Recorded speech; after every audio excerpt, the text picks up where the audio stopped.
இது டைனிங்கு, பக்கத்துலேயே பார்த்தீங்கன்னா கிச்சன் ஹால்லேருந்து உள்ளே வந்து டைனிங்குள்ளேருந்து கிச்சனுக்கு போகணும்.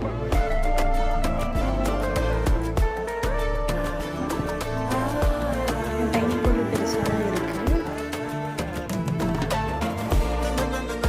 ஹால்லேருந்து லெஃப்ட் சைடு பார்த்தீங்கன்னா ஒரு பெட்ரூம், மாஸ்டர் பெட்ரூமு. அந்த மாஸ்டர் பெட்ரூமில் அட்டாச்சாக உங்களுக்கு பார்த்தீங்கன்னா பூஜா ரூமும் இன்சைட் பாத்ரூமும் ரெண்டுமே கொடுத்துட்றாங்க.